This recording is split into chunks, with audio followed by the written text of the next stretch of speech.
அனைவருக்கும் வணக்கம். B queen சேனல்ல இன்னைக்கு சுவையான மீன், அதாவது மண்பானையில மீன் குழம்பும், கல் மீன் வறுவலும் செய்யறோம். அதுக்கு நான் 2 கிலோ லோகு மீன் எடுத்திருக்கேன். ஒரு 1/4 கிலோ சின்ன வெங்காயம், பூண்டு 2 கட்டி உளிச்சு வச்சிருக்கிறேன். இப்போ வந்து நம்ம குழம்புக்கு கிரேவி ரெடி பண்ணிக்கலாம். அதுக்கு வந்து ஒரு மிக்ஸி ஜார்ல ஒரு 7, 8 சின்ன வெங்காயம் எடுத்துக்கலாம். நான் இதில் 1/4 கிலோ மீன் குழம்புக்கும் 3/4 கிலோ வறுவலுக்கும் வச்சுக்கிறேன். ஒரு 6, 7 பல்லு பூண்டு எடுத்துக்கலாம். சின்ன வெங்காயம், பூண்டு, இது கூட நம்ம 1 ஸ்பூன் மிளகு, 1/4 கிலோவுக்கு தகுந்த மெஷரிங் சொல்கிறேன். 1 ஸ்பூன் ஜீரகம், 1 ஸ்பூன் மிளகு, 1 ஸ்பூன் ஜீரகம், ஒரு 8 பல் பூண்டு, ஒரு 8 சின்ன வெங்காயம், அப்புறம் ஒரு 1/2 ஸ்பூன் காஷ்மீரி மிளகாய் தூள், அது கூட குழம்பு மிளகாய் தூள். நாம் ஒரு குழம்புக்கு தகுந்த மாதிரி ஒரு 2 ஸ்பூன் எடுத்துக்கலாம். 1 ஸ்பூன் காஷ்மீரி மிளகாய் தூள், 2 ஸ்பூன் குழம்பு மிளகாய் தூள், அதுக்கப்புறம் நார்மல் மிளகாய் தூள் 1 ஸ்பூன், 1/2 ஸ்பூன். நம்ம காரத்துக்கு ஏற்ப எடுத்துக்கலாம். இது கூட நான் ஒரு 2 சின்ன ஒரு தக்காளி, நீங்கள் பெரிய தக்காளியாக இருந்தால் 1 போதும். நான் 2 சின்ன தக்காளிங்கிறதுனால 2 தக்காளி அதோடு சேர்த்து நல்லா ஃபைனாக அரைச்சிக்கலாம். பாருங்கள், இந்த மாதிரி நைஸாக அரைச்சிக்கலாம். இது வந்து நம்ம குழம்புக்கு. இப்போ வந்து நம்ம புளி இதுக்கு வந்து 2 அரைநெல்லிக்காய் சைஸ் அளவுக்கு, பாருங்கள், அரைநெல்லிக்காய் அளவுக்கு 2 அரைநெல்லிக்காய் அளவுக்கு, பாருங்கள், இப்படி கையில் நாம்பி பிடிச்சா இந்த அளவுக்கு வரணும். இந்த அளவு புளியை நான் இப்போ வந்து சுடுதண்ணியில் இப்போ ஊற வைக்கிறதுனால சுடுதண்ணியில் ஊற வச்சுக்கிறேன், உடனே ஊறிடும். நீங்கள் இல்லை, நீங்கள் முதல்லையே ஒரு அரை மணி நேரத்துக்கு முன்னாடி இதை ஊற வச்சுக்கிட்டிங்கன்னா நீங்கள் சுடுதண்ணி தேவையில்லை, நார்மல் தண்ணியிலேயே ஊறிடும். நான் உடனே வேணுங்கிறதுனால நான் சுடுதண்ணியில் ஊற வச்சுருக்கேன். இது நல்லா ஆறிட்டோம், நம்ம குழம்பு தாளித்து விட்டுறலாம். இப்போ நம்ம மீன் குழம்பெல்லாம் வந்து மண் சட்டியில் வச்சோம்னா தான் சுவை. நார்மலாக பாத்திரத்தில் செய்கிறத விட மண் சட்டி தான் சுவையாக இருக்கும் மீன் குழம்பு. அந்த சூடு வந்து நல்லா தாங்கி வரும். இப்போ நல்லெண்ணெய் எடுத்துக்கலாம். மீன் பொறுத்தவரையிலும் மீன் குழம்பு நல்லெண்ணெயில் செஞ்சால் மட்டும்தான் டேஸ்ட்டாக இருக்கும். நீங்கள் வேணால் நார்மல் எண்ணெய், குடல் எண்ணெய் இதில் வேணாலும் யூஸ் பண்ணிக்கோங்க. நல்லெண்ணெய் தான் இதுக்கு ஸ்பெஷல். நல்லா காயிட்டோம். 1 ஸ்பூன் கடுகு போட்டுக்கலாம். அதே இல்லை 3/4 ஸ்பூன் வெந்தயம் போட்டுக்கோங்க. வெந்தயம் ரொம்ப அதிகம் வேணும்னா ஒரு 3/4 ஸ்பூன் போட்டுக்கோங்க. அந்த அளவுக்கு போட்டால் தான் நல்லா வரும், அந்த டேஸ்ட் வரும். நல்லா பொரிஞ்சதுக்கப்புறம் ஜீரகம் ஒரு 3/4 ஸ்பூன். எல்லாம் நல்லா பொரிஞ்சு வரட்டும், நல்லா வெடித்து வரட்டும். கரியாமல் வெடித்தா போதுமானது. இந்த அளவுக்கு நல்லா பொரிஞ்சு வரட்டும். இது நல்லா பொரிஞ்சதுக்கப்புறம் ஒரு 1/4 கிலோ சின்ன வெங்காயம் உளிச்சு வச்சுருக்கிறேன். பெருசை மாத்திரம் கட் பண்ணி வச்சுருக்கேன், மற்றது அப்படியே முழுசாக போட்டிருக்கேன். அது வந்து பாருங்கள், பொரிஞ்சதும் இதை போட்டுக்கலாம்.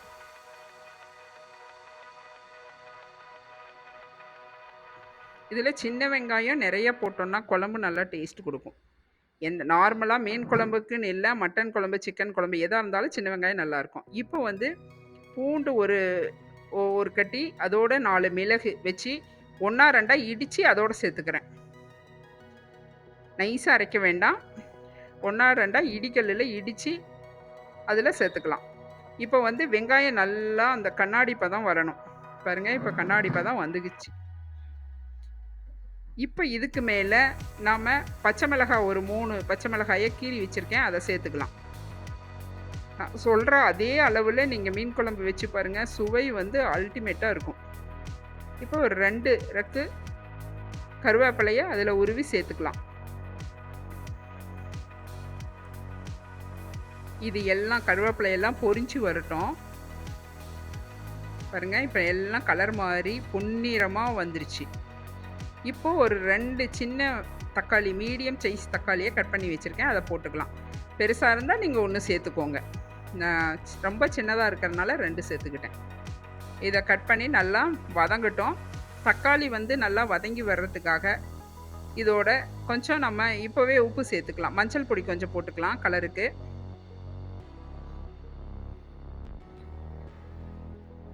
இப்போ வந்து உப்பு சேர்த்துக்கலாம். இப்போ தான் தக்காளி வந்து நல்லா வதங்கி வரும், வெந்து வரும் சீக்கிரம்.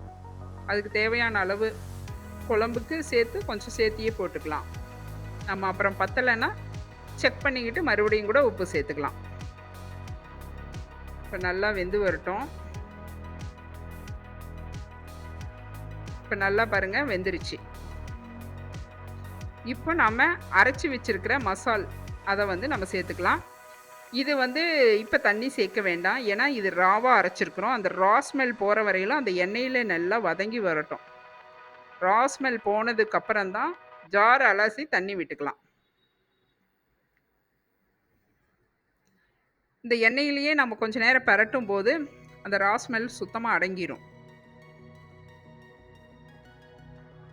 அது சுத்தமாக போனதுக்கப்புறம் நம்ம அந்த ஜாரு அரைச்சோம்ல, அந்த ஜாரு எல்லாம் கழுவி நம்மளோட குழம்போட பதம் எந்த அளவுக்கு வேணும் அப்படிங்கிறதுக்கு தகுந்த மாதிரி அந்த தண்ணியை நம்ம இதில் சேர்த்துக்கலாம்.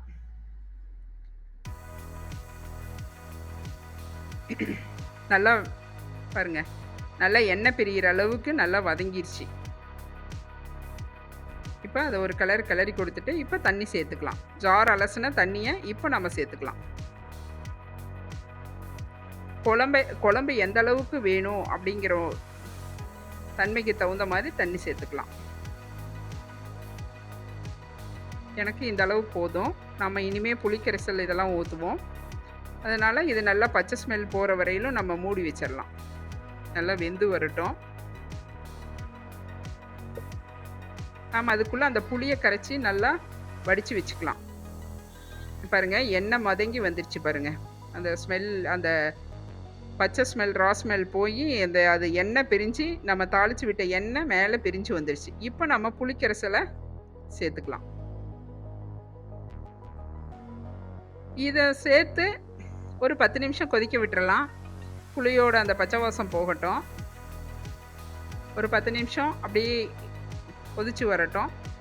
இப்போ நம்ம வந்து தேங்காய் பாலுக்கு ரெடி பண்ணிக்கணும். அதுக்கு வந்து நான் ஒரு அரை மூடி, சின்ன மூடி அரை மூடி தேங்காவை கட் பண்ணி பாருங்கள் இந்த மாதிரி மிக்சியில் அடிச்சுக்கிறேன். அடித்து அதில் முதல் நிலை பால் மட்டும் கொஞ்சமாக தண்ணி கலந்து முதல் நிலை பால் மட்டும் எடுத்துக்கலாம். கெட்டி பால் நல்லா ஸ்ட்ரெயின் பண்ணி எடுத்துக்கலாம். 2வது நிலை பால் வேண்டாம், முதல் நிலை பால் போதுமானது.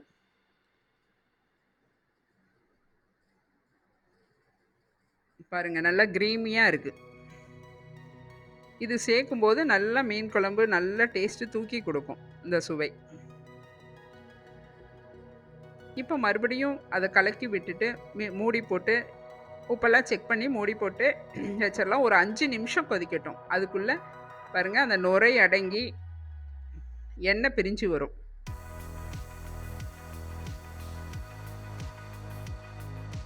பாருங்கள் இப்போ நல்லா எல்லா ஸ்மெல்லும் போய் நல்லா குழம்பு நல்லா பதத்துக்கு வந்துடுச்சு.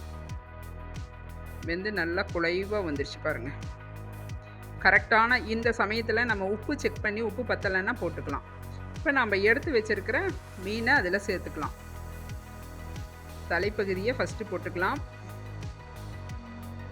நான் 2 தலைப்பகுதியும் உள்ள சேர்த்துக்கிட்டேன் ஃபஸ்ட்டு. அதுக்கப்புறம் பீஸை நம்ம இடத்துல அடுக்கிக்கலாம். இந்த மாதிரி எல்லா பீஸையும் கேப் இருக்கிற பக்கம்லாம் ஃபில் பண்ணி விட்டுறலாம்.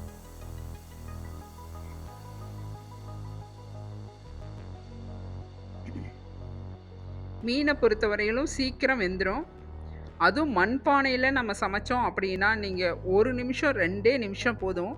மறுபடியும் அந்த ஹீட் அப்படியே இருந்துக்கிட்டே இருக்கும்.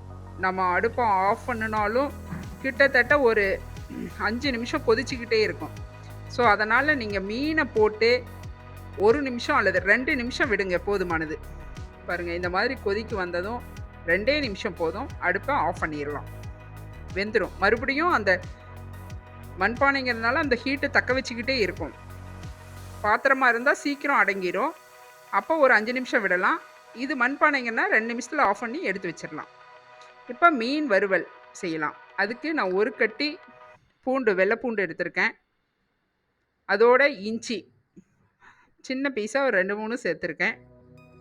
அது கூட நம்ம வந்து ஒரு அரை ஸ்பூன் ஜீரகம், அரை ஸ்பூன் வந்து சோம்பு சேர்த்துக்கலாம். இது வாசனை நல்லா தூக்கி கொடுக்கும், ருசியை கொடுக்கும். சோம்பு வேண்டாங்கிறவங்க ஸ்கிப் பண்ணிடுங்க. ஆனால் சேர்த்துனீங்கன்னா நல்ல டேஸ்ட் இருக்கும். ஒரு ஸ்பூன் அந்த மிளகு சேர்த்துனா நல்லாயிருக்கும். அது கூட குழம்பு மிளகாய்த்தூள் ஒரு ஸ்பூன், மிளகாய்த்தூள் ஒரு ஸ்பூன்,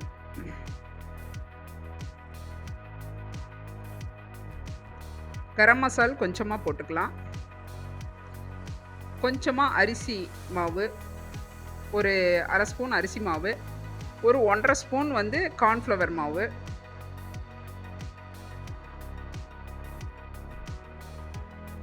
அரிசி மாவு வந்து கிறிஸ்பியாக இருக்கும், கார்ன்ஃப்ளவர் பிடிச்சு வரும். உப்பு தேவையான அளவு ஒரு ஸ்பூன் சேர்த்துக்கிறேன். ஒரு 3/4 ஸ்பூன் உப்பு போதும். கொஞ்சமாக மஞ்சள் பொடி.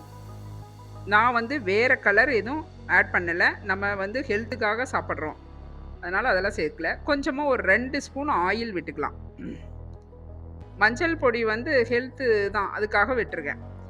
இப்போ ஒரு அரை எலுமிச்சம்பழத்தை அந்த எசன்ஸை புழிஞ்சு விட்டுக்கலாம். போதும். இது எல்லாம் நைஸாக அரைச்சிக்கிட்டு வந்துடலாம். இப்போ வந்து கலர் பொடி சேர்த்துனா பார்க்க கலர்ஃபுல்லாக இருக்கும் வீடியோ. பட் ஆனால் நம்ம வந்து ஹெல்த்துக்காக சாப்பிட்றதுனால நமக்கு அது தேவையில்லை. நார்மலாக இருந்தால் போதுமானது. இப்போ அரைச்ச அந்த பேஸ்ட்டை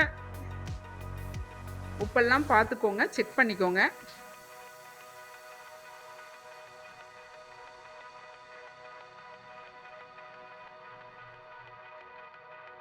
இதில் வந்து தட்டில் நம்ம எதில் கலக்கிறோமோ அந்த தட்டில் எடுத்துக்கலாம். அந்த மசாலா எடுத்துக்கலாம், நம்ம அரைச்ச மசாலா. இதில் மீனை போட்டுக்கலாம்.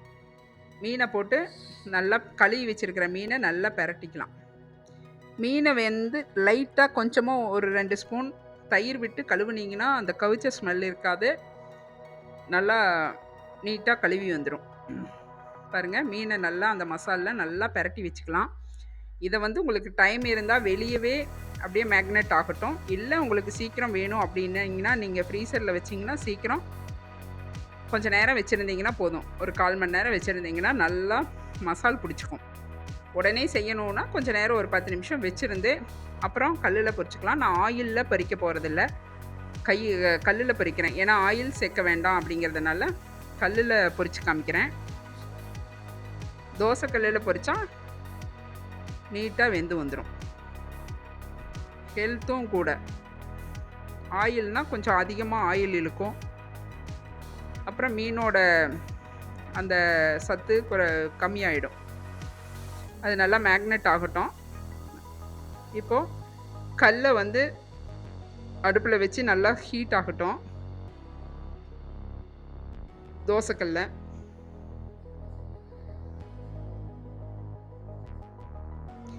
இது வந்து நம்ம தேங்காய் எண்ணெயில் பொரிச்சோம்னா தான் மீன் வந்து நல்ல வறுவல் சூப்பராக மணமாக சுவையாக இருக்கும்.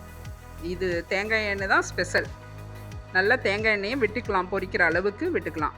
ரொம்ப அதிகம் இதுக்கு ஆயில் தேவைப்படாது. நம்ம எண்ணெயில் பொரிக்கிற அளவுக்கு நிறைய வேஸ்ட் ஆகாது, கொஞ்சமாக தான் இதாகும். இப்போது அந்த எண்ணெய் ஹீட் ஆகட்டும். இப்போ நம்ம கலக்கி வச்சுருக்கிற மசாலில் கலக்கி வச்சுருக்கிற மீனை அதில் சேர்த்துக்கலாம். பாருங்கள், இந்த மாதிரி ஒவ்வொன்றா இடம் இருக்கிற பக்கம் அடுக்கிக்கோங்க. நல்லா அடுப்பை மீடியமாக வச்சு, தீர கருகிற மாதிரி இருந்ததுன்னா நீங்கள் கம்மி வச்சு நல்லா பொரிச்சு எடுங்க. மெதுவாக வேகட்டும். இப்போது அப்படி அந்த மசாலா மேலே கூட அப்ளை பண்ணி வைக்கலாம். ஆனால் அந்த மசாலா ஒட்டாது, மறுபடியும் கல்லில் தான் பிடிக்கும். பட் இருந்தாலும் கொஞ்சம் அந்த வேகும்போது அந்த எசன்ஸ் உள்ள இறங்கும். ஆனால் இந்த மாதிரி மசால் கலக்கி நீங்கள் செஞ்சீங்கன்னா அந்த எசன்ஸ் வந்து அந்த மீனில் நல்லா இறங்கி இருக்கும். அது உள்ளுக்குள்ளே வெள்ளையாகவே இருக்காது. நல்லா வெந்து அந்த எசன்ஸ் டேஸ்ட்டு சூப்பராக எடுத்து கொடுக்கும். நீங்கள் வேணால் ஒரு நாள் இந்த மாதிரி செஞ்சு சாப்பிடுங்க. எப்படி இருந்ததுன்னு கண்டிப்பாக சொல்லுங்கள். நம்ம சுற்றி வர தேங்காய் எண்ணெயை விடலாம்.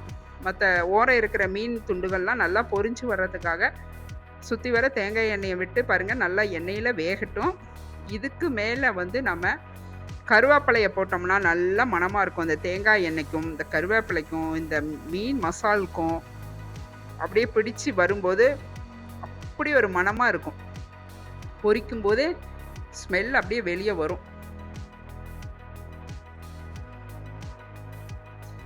கருவேப்பிலையை அது மேலே போட்டு விட்ருங்க. முடிஞ்ச அளவுக்கு தேங்காய் எண்ணெயை யூஸ் பண்ணி மீனை பொரிங்க, நல்லா இருக்கும்.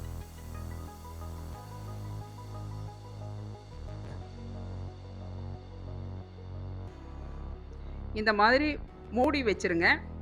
எண்ணெய் தெறிக்காமல் நல்லா வெந்து வந்ததுக்கப்புறம் மீடியமாக வச்சு திருப்பி விட்டுக்கலாம். பாருங்கள், இந்த மாதிரி பிடிச்சி திருப்பி விடுங்க. மெதுவாக திருப்பி கொடுங்க. கொஞ்சம் ஓரளவு வெந்து வந்துருச்சுன்னா ஈஸியாக திரும்பிக்கும். இல்லை வேகாமல் இருந்ததுன்னா மசால் பிடிச்சிருக்கும், கொஞ்சம் வர்றதுக்கு கொஞ்சம் சிரமப்படும்.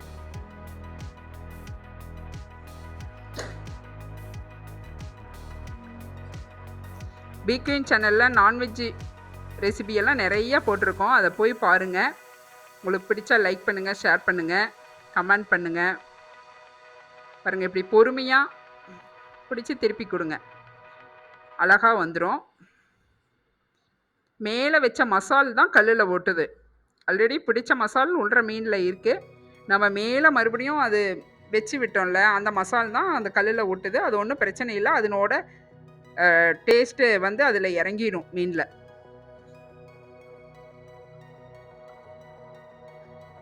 கீழே நல்லா மீன் வெந்ததுக்கப்புறம் திருப்பினீங்கன்னா ஈஸியாக வந்துடும். அது மேலே 2 கருவேப்பிலையை வைப்போம். அந்த டேஸ்ட்டு நல்லா, அந்த எசன்ஸ் அதில் இறங்கும். பாருங்கள், நல்லா பொரித்து அழகாக எடுத்துட்டோம். மீன் நல்லா கிறிஸ்பியாக பொரிஞ்சிருச்சு.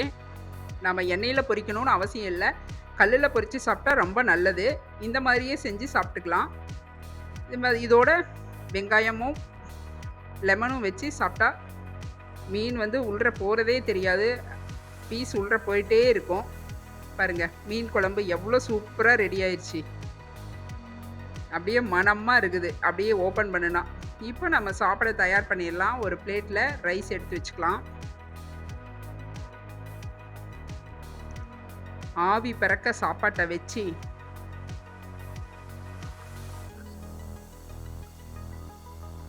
இப்படி சமைச்சிங்கன்னா எல்லா சாப்பாடும் அப்படியே காலி ஆகிடும். ஒரு சாதம் மிஞ்சாது.